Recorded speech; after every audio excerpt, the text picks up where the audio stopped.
Welcome.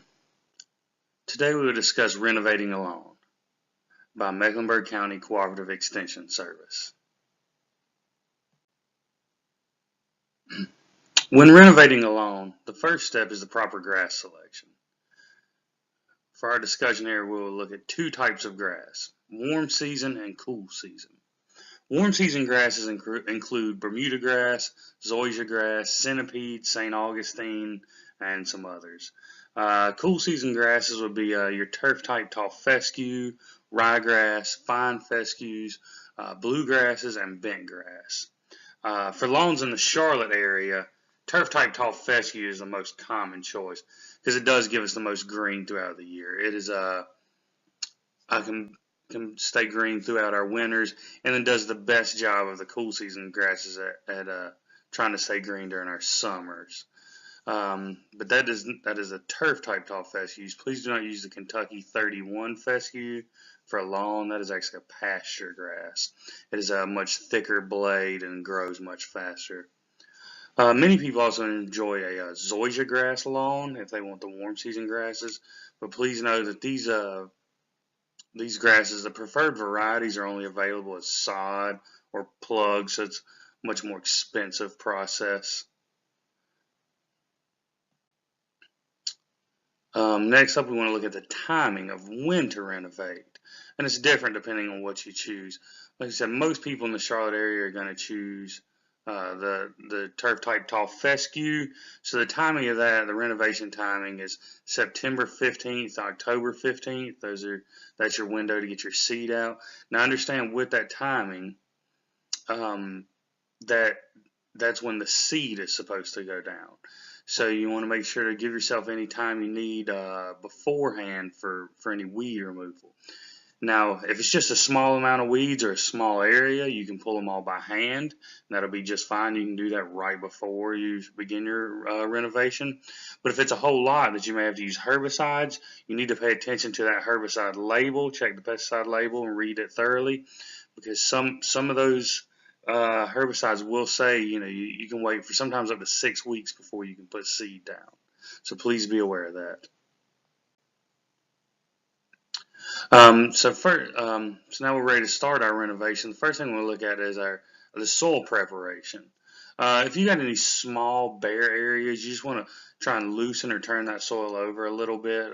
You can do that with a rake or maybe even a shovel, and just to kind of loosen that up and create a good seed bed. For larger areas, you'll want to run a core aerator. Any thin areas, that'll help. The core aerator is what everybody sees around it. It pulls the plug out of the ground, leaving a good airspace, a hole in the ground, and then dropping that plug up on the surface, which you would, and that will help you to create a good seed to soil contact, good seed bed in these larger areas. And then also after you core aerate, you may want to go ahead and apply your fertilizer and maybe even lime, all depending on what your soil tests say. You would want to try and have a soil test done at least every 2 years to know a good idea of what your pH level is and how much phosphorus and potassium are already in your soil. If there is no soil test performed, you're looking for one of those what they call starter fertilizer. A lot of times means that middle number is the higher number. That's your phosphorus content, and that's the one you want as the higher number, because phosphorus is there to encourage root growth, which is what we will be looking for as we try and establish this new lawn, or renovate this lawn, excuse me.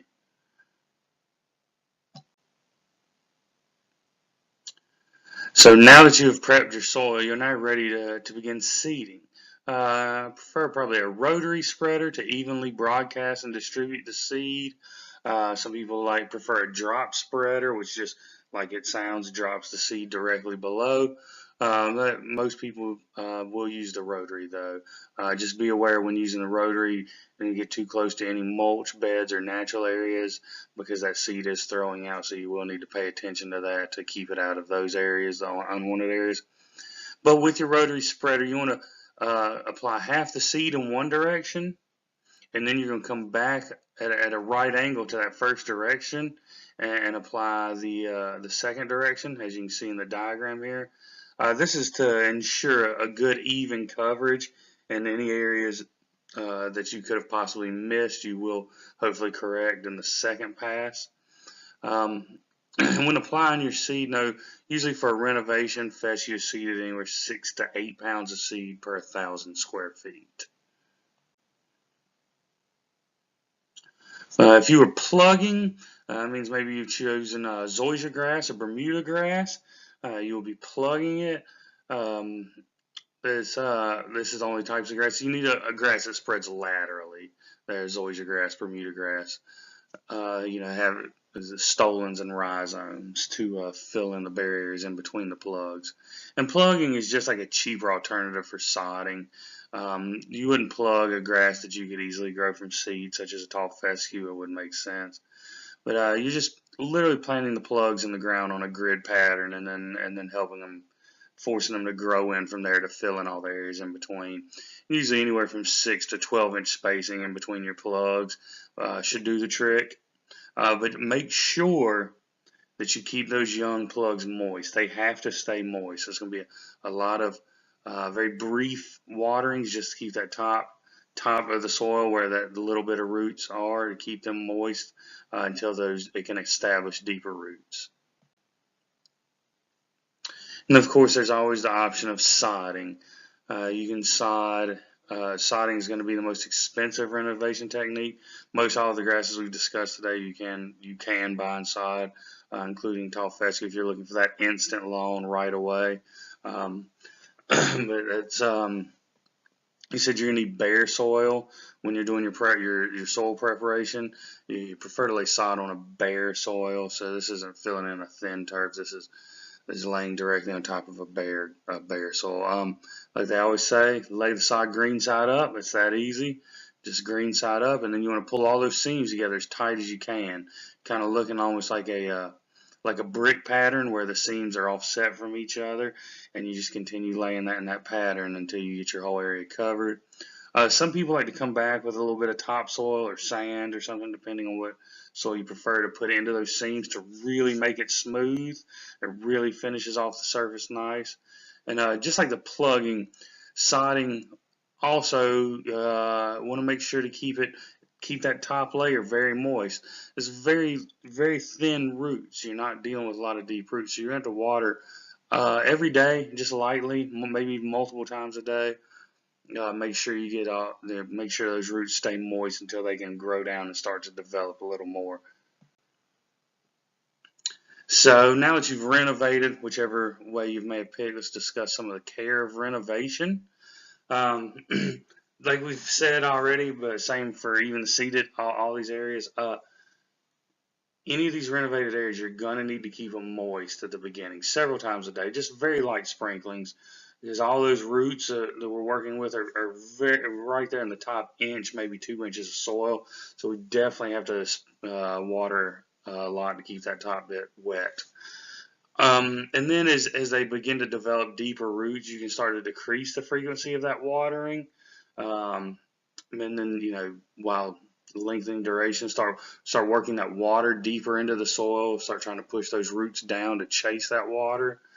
And then as you do that, you'll get to, by the time you've mowed that new grass 3 times, or that new grass has grown to a height that it's need to be mowed off 3 times, you would consider that now an established lawn. So you can go to your watering deep and infrequent to really encourage that deep root growth.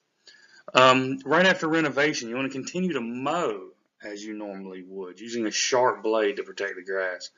And that mowing is going to continue to knock down any existing vegetation or any existing grass to allow your new plant, your new grasses to mature up, so they're not competing with these other already established plants. And you'll continue doing that until all the new grass is up to the height you want it at. And then fertilizing. You can go ahead and start fertilizing, depending on what you pick. Now the cool season grasses, you probably put out a little bit of fertilizer right when you renovated the soil. You can probably, and that was, like we said, sometime mid-September to October. So maybe mid to late November, you can fertilize the cool season grass, like your turf type tall fescues. You can fertilize them with what we call a winterizer fertilizer. That's just looking for like a good balance between your nitrogen and your potassium. So, but a lot of times they are labeled a winterizer fertilizer, and they may be like a 4:1:2 ratio on the bag, maybe a 4:1:3, anywhere in that kind of range would work. And then the warm season grasses, those, if you're growing from sod or plug, you probably did that, in the spring or early summer. You can begin using a nitrogen fertilizer every 2 weeks to really push that growing, especially if you're growing from plugs. That'll really help force that lateral growth to fill in any of those bare areas and really establish. And you can do that throughout the growing season in the summertime.